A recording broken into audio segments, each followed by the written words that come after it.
Hello, micro community. This is a tiny video for the Vlad Diary channel with a health update. Now, do you know that smiling, but meaning your smile when you are in a bad place physically, is indication of capacity to see heaven from hell, which is a very important part for people going through significant chronic illness. Now, I'm just going to say a few things about where I'm at. Coming into month 6 of post-COVID microvascular damage and heart damage, on top of about 20 years of myalgic encephalomyelitis before. And of course, when I talk with an incredible consciousness of my brothers and sisters going through similar stuff. And I talk with an incredible consciousness of how many of my brothers and sisters, there are too many. We talked the other day on one of my bigger YouTube channels, on the chat channel, that humans have an extraordinary capacity to disregard a percentage of themselves that's got sort of knocked off road. And we're saying, well, what's the limit of that percentage? How many people can we be okay with just sort of disappearing from society and the economy? We talked about it in the context of the climate crisis. But it's, of course, a remarkable thing that chronic illness people know how many people can sort of disappear and everybody goes on as though nothing had ever happened, as though they weren't even disappeared, as though they weren't there. So, of course, it's the greatest deception, my health situation, because a meter from where I'm sitting is my bed. This is actually my bedroom here in the countryside. And I am like a fish that comes onto the shore for a few minutes a day to do a chat. And the rest of the day is difficult, limited, and violent. Now, of course, I'm so grateful for beautiful comments from my community on YouTube about how I should take it gently. And I can tell you two things, I think. One is that even though I really push to do our chats physically, I make sure I don't push too unsustainably, number one. And number two, the chats aren't work. They're a pleasure. They're a delight, even when we talk about unlovely things. So it's important that, of course, you know that I'm disciplined, responsible from that point of view.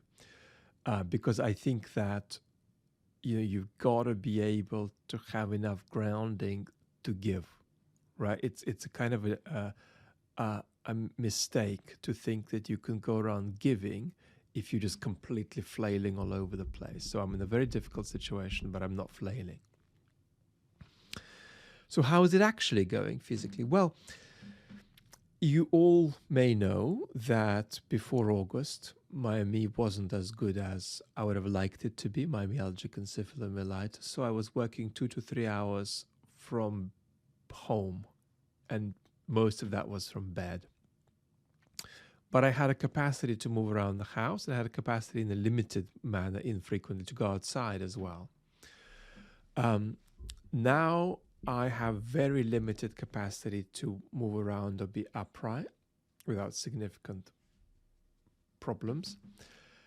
And whereas previously I was kind of unlimited in how much I could move around the house, unless I wanted to stand up, for an hour consecutively.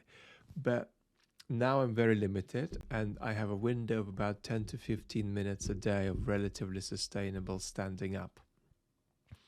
And my capacity to work is kind of restricted closer to the hour mark than the 3-hour mark. So it certainly remains radically life-altering. Having already been in a very life-altering predicament of being able to do just, whatever, 15% of what I would do if I were healthy. Now that 15 has gone down to 5, let's say. Now, I am in really good medical hands. So this is not me sitting here sort of being medically lost.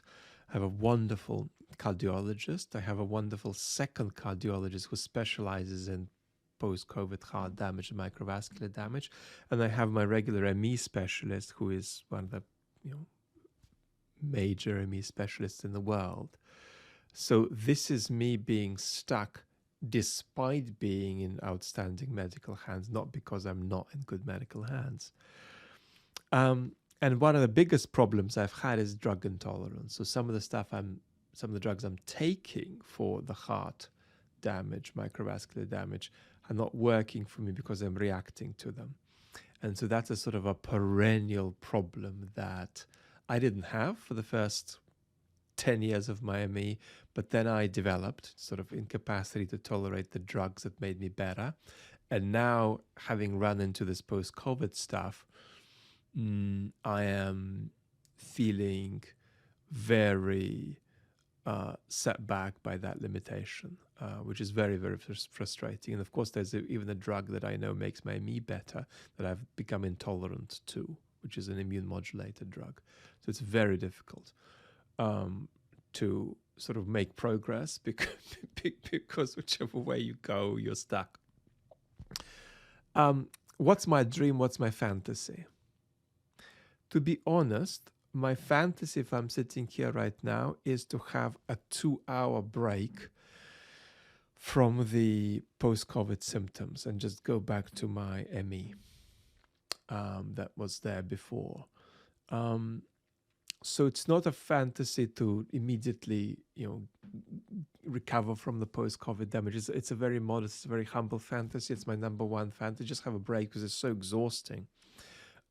As it were, faking it all the time, sort of dealing with a lot of bodily stuff, but sort of going on as though it's not there.